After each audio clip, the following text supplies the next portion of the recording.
Welcome back to the Millionaire of the Diamonds. GPT says Liz Millionaires. These Diamantes. It is an amazing podcast, not because I say so, because I do follow other podcasts, I do listen to other stuff. But what I really enjoy in this podcast is the transformational aspect of it. Let truth be told. So if you're coming here to be inspired, if you're coming here to be excited, if you're coming here to be motivated, wrong podcast, wrong podcast. Today we're going to talk about the wrong environment and association. So it's really a podcast that if you are truthful with yourself, it's going to bring you to ask yourself deep questions after every 20 some minutes, until the next podcast the next day. And believe it or not, Melanie, Marie-Pierre, even if we're doing 3 different books, Mondays, Tuesdays, and let them on Wednesdays, and Napoleon Hill, they're all connected. Yeah. They're really all connected. And you're going to see today how this works. So the question isn't simply, who am I influencing? The deeper question is, who is influencing me? And this is why I love hanging out with Melanie Miller. She keeps my vocabulary clean because the world I come from, using the F word, using the B word is completely natural and normal. So my environment has shaped who I have become. So before we go and dive deep into my storytelling, and then Marie-Pierre is going to do you the social mirror. My favorite part is always Melanie Miller with the science behind it. Let's go and share this with everybody that is right now in the wrong environment and they need a wake-up call. So Marie-Pierre, over to you. Yes, so let's start to share. You will see the arrow just beside where you write your comment, so you can share on every social media platform. And in the comment, you have the text that you can copy paste when you share, so people understand why they should listen to the podcast this morning.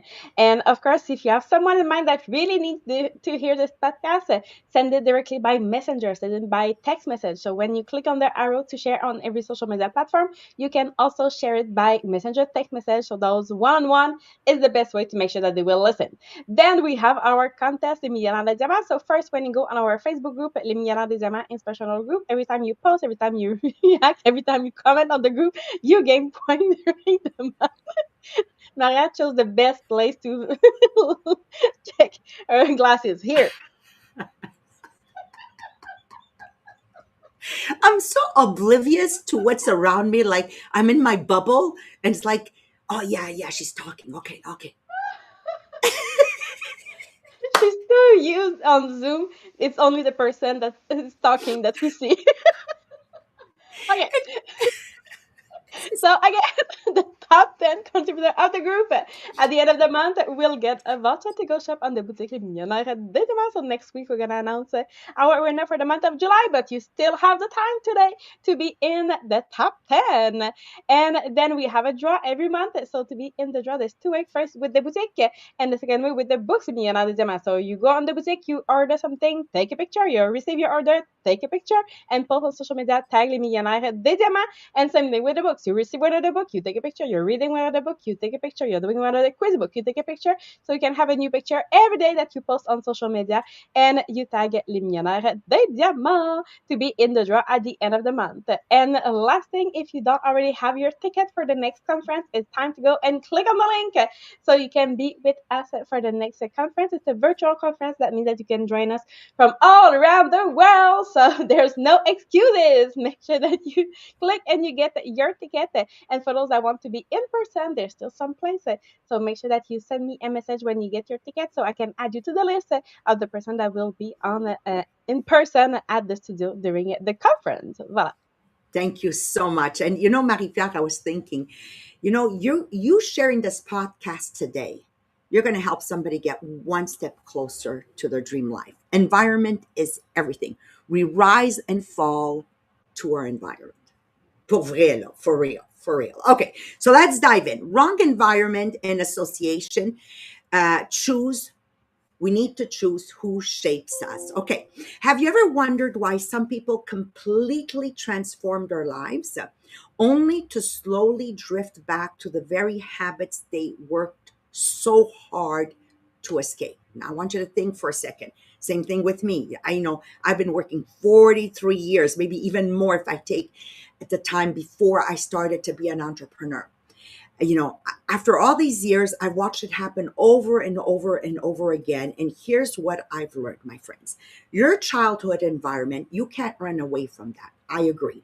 It will write your first script. And you'll always hear me saying, once you're 18, you're on your own. Stop giving excuses. If you don't like where you come from, change it, take responsibility. So it teaches you what is normal, how money is handled, how conflict is handled, how people speak to one another, how they dream or don't dream, whether gratitude is common or complaining is common, whether growth is celebrated or is it criticized. This is all before you turn 18, right?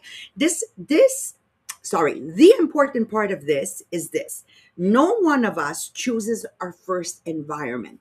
I will give that to everybody. Nobody chooses their first environment, but every one of us can choose our next chapter. Now in Canada, it's 18 and over. Great. At 18, one of the greatest gifts this business has given me is watching ordinary people completely change their lives. And I remember this one particular leader, okay? When she first started in our business, she came from a family where debt wasn't a crisis. It was simply normal. If you wanted something, you just put it on your credit card. If money was tight, you borrowed it. No one questioned it. It was simply the environment she had grown up in. Then she entered our business. It was a completely different environment. She started hearing new conversation about saving, conversation about investing, conversation about living below your means. Asking yourself always this: is this something I need, or is this something I simply want? And little by little, her new thinking began to influence her life. She paid off all her debt. She bought her first home. She started investing, and eventually she became absolutely financially independent. People looked at her and said, "Oh my God, she has changed." No, no, no, no. She didn't change. Her environment changed. And that new environment trained her into becoming someone new. But here's the part almost nobody talks about. Years later, life changed, the environment changed, the conversations changed. You're surrounding people that criticize, you're surrounding people that uh, think bad if you're dreaming big, like, oh, you're exaggerating, okay? And little by little, that same person started changing her standards. Debt slowly became acceptable again because this new environment, everyone in the new environment had debt, and it was perfectly normal. It was perfectly normal to pay 4% interest. You see what a same person, different environment, buying on credit cards slowly became normal again. What once slowly becoming, what happened here is slowly she was confusing the new teachings that she had learned in that environment of this business. And now in this new environment, she was confronted to contradictions. And now, usually, what ends up happening in these contradictions, it doesn't happen overnight, but little by little, you end up you end up compromising. I call it, because you don't want to upset anybody. You will lower yourself. Human beings have this tendency of lowering themselves so that they don't upset anybody. We hate conflict. We hate disagreement. So this isn't weakness. This is just the incredible power of environment. And still today, I'm 62. I check my environment regularly. Who are the 5 people I've spoken to this week? I need to be very, very careful, because in a fraction of a second, what I've built in 40 years can disappear like this. One person that I'm listening to that's new, or that I've never listened to before, and now I'm listening to them, will change. Okay.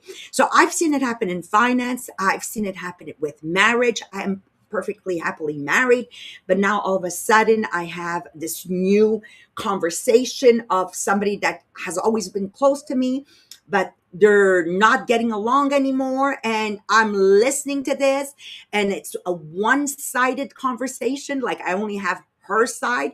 My mother always taught me, remember, Maria, when somebody's complaining or telling you a story that happened, that is their version, because there's my version, there's Melanie Miller's version, and then there's the truth.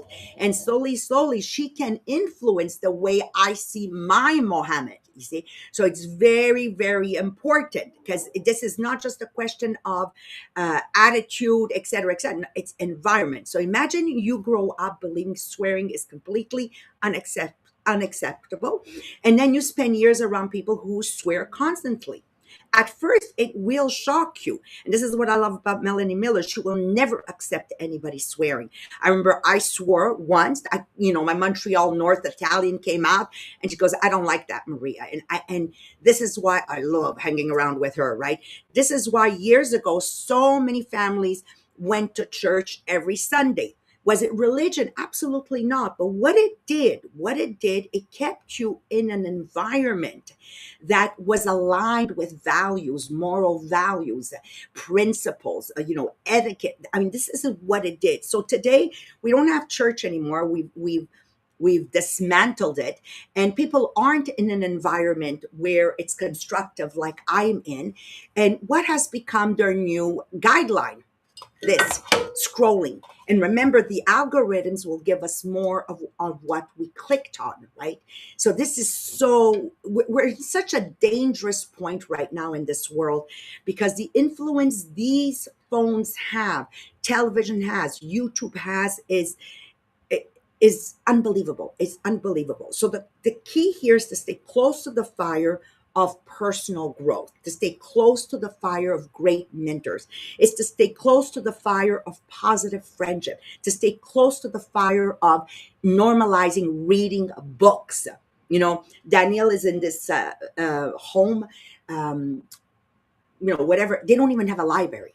And that worries me, you understand? To stay close to the fire of learning, the fire of people who challenge each other to become better. What environment is shaping you today? This is the question. This is the question I'm asking myself this morning, okay? Not yesterday, but today.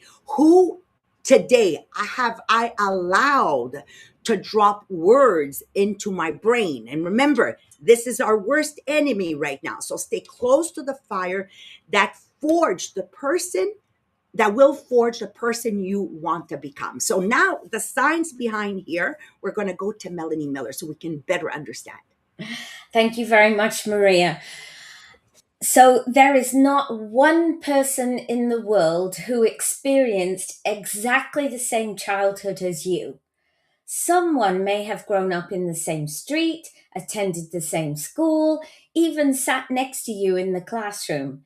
Yet their life experience is probably completely different to yours. Perhaps they were an only child while you had three brothers. Perhaps they struggled at school while you found learning easy. Perhaps their parents argued constantly while yours encouraged and supported you. Perhaps they experienced loss at an early age. Every childhood is unique. The interesting thing is that we often assume everybody sees the world in the same way we do. Every one of us is looking through a different lens shaped by our own experiences. That reminds me of my best friend at primary school. Her name was Jane. We lived a few houses apart. We spent almost every day together. Then, when we went to high school, our paths began to separate. I went to a selective grammar school, and she went to the local secondary modern. At first, we still met at weekends. Gradually, however, it became obvious that our lives were moving in very different directions. Our interests changed. The people we spent time with changed. Then tragedy struck. Jane's mother died unexpectedly. The people she was spending time with had a huge influence on her life.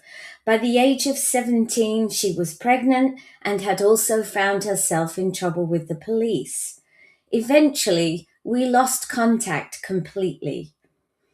Many years later, when we were about 35, Jane contacted me again. By then, she had completely turned her life around. She had rebuilt her life and was doing well. Unfortunately, I was living in Australia at the time, so our friendship never really resumed. But that experience taught me a lesson I have never forgotten. The people we spend time with have an extraordinary influence on the people we become. Modern science helps us to understand why. Human beings are the most social creatures on the planet. From the moment we are born, our brains begin learning from the people around us. Long before children understand language properly, they are already observing. How do people speak? How do they solve problems? How do they react to disappointment? How do they treat other people? The remarkable thing is that children learn far more from what they see than from what they are told. Parents often say, "Do as I say." The brain is usually paying much closer attention to, "Do as I do." Children absorb behavior almost like a sponge absorbs water. One of the discoveries that helps explain this is the existence of what scientists call mirror neurons. These specialized brain cells become active not only when we perform an action ourselves, but also when we watch someone else perform it. They help us learn by observation. A child who watches kindness repeatedly is more likely to become kind. A child who watches patience learns patience.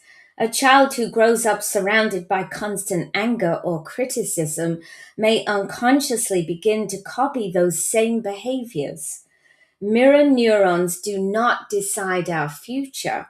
They simply make learning from other people incredibly efficient. Psychology also tells us that one of our strongest human needs is the need to belong. We naturally want to be accepted by the people around us. That desire is so powerful that we often begin adapting our behavior to fit the group. If the people around us value education, hard work, and kindness, we are likely to begin valuing those things too.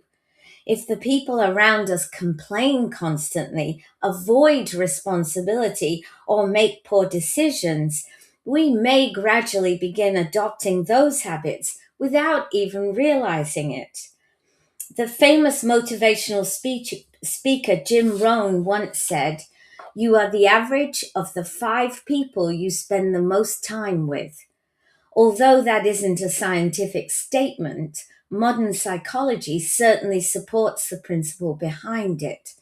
Our environment shapes our expectations of what is normal. And I just want to say here that many of us reacted very, very not violently, but with shock to what was happening in the US when Donald Trump came to power. And but now we don't hear those shocking things anymore because they've become normalized. And everybody in the US, not everybody, but it's like those things have become not acceptable, but normal.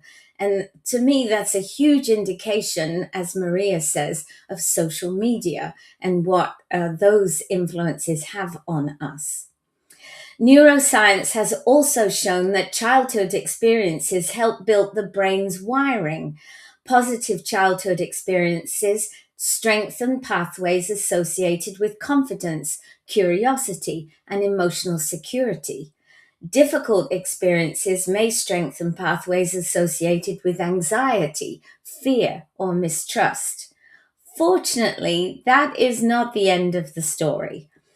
Perhaps the most encouraging discovery in modern neuroscience is neuroplasticity.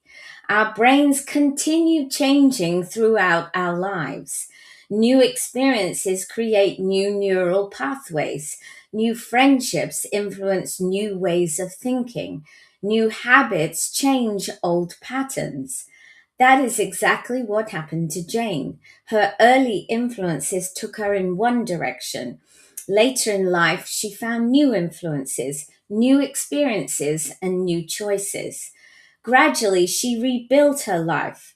Her story reminds us that our childhood may explain part of who we are. It does not have to define who we become. Perhaps this is why Napoleon Hills place such importance on our environment. As adults, we gain something children do not have: choice. We can choose our friends.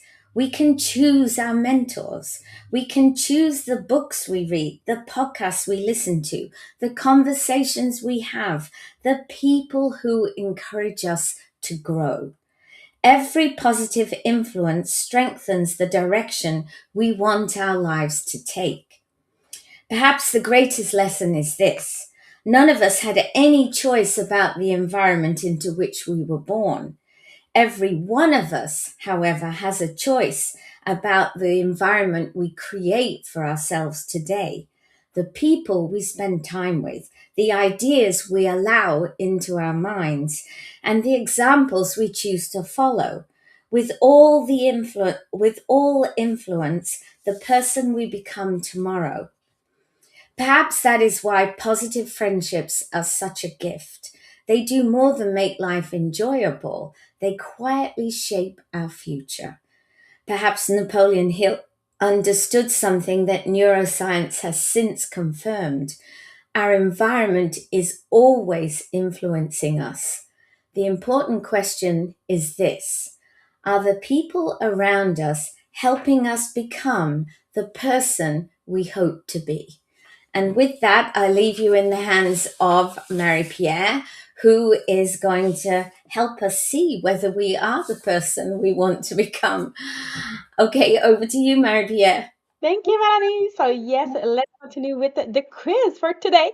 So, realize that the quiz is not about, okay, are the people around me good or bad? That's not the question.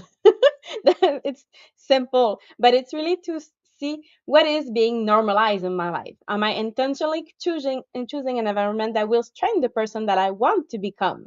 So, there's always the two extreme that we want to avoid. So the first is remaining in an environment that constantly lower our standard while we're pretending that it don't affect us.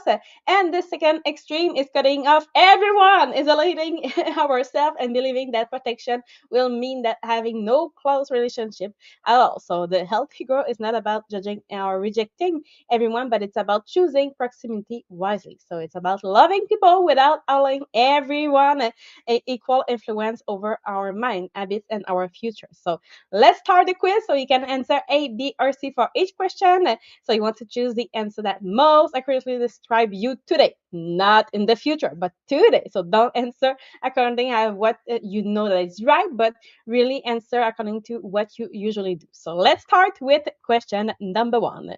So how do you choose the people whose advice you will follow? A, I often listen most to the people who are closest or the loudest. B, I consider whether their value, habit, or result align with the future that I want. Or C, I rarely accept advice because I don't want anyone influencing me. Question number two.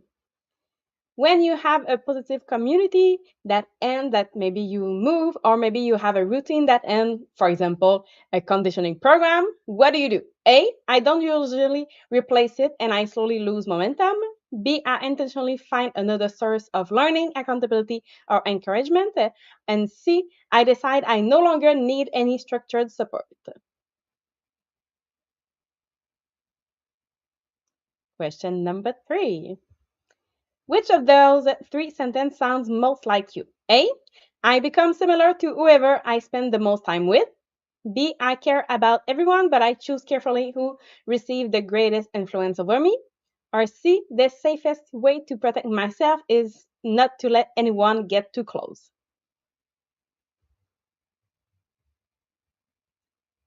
Question number four.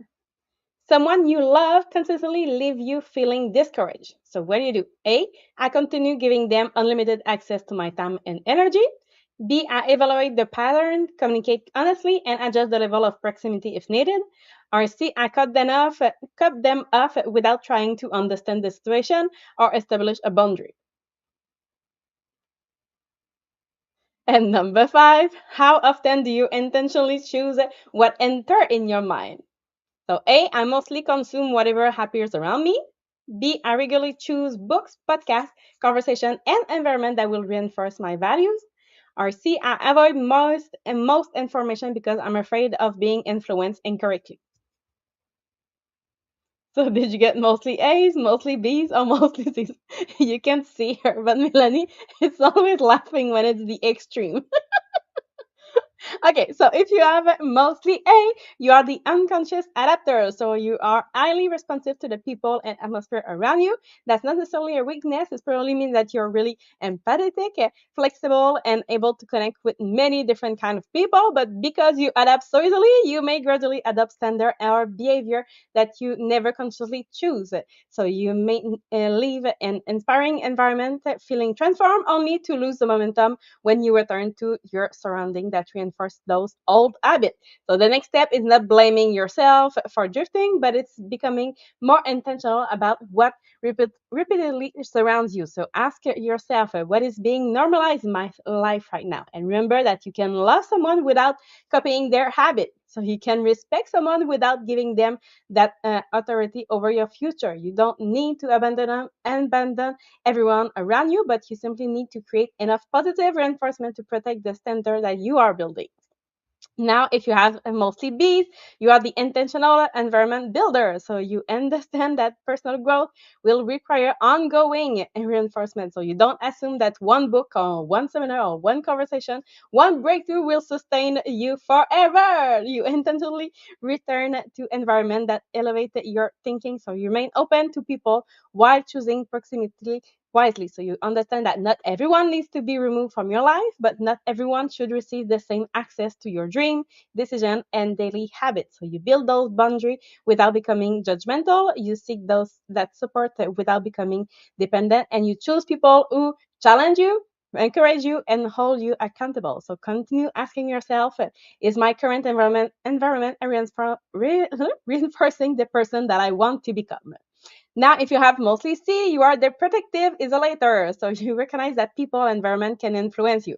So you may have been hurt or maybe discouraged, betrayed, or pulled away from your value in the past. And as a result, you sometimes protect yourself by withdrawing. So you may believe that the safest path is to rely only on yourself, but isolation is not the same as independence. So growth still requires healthy relationship.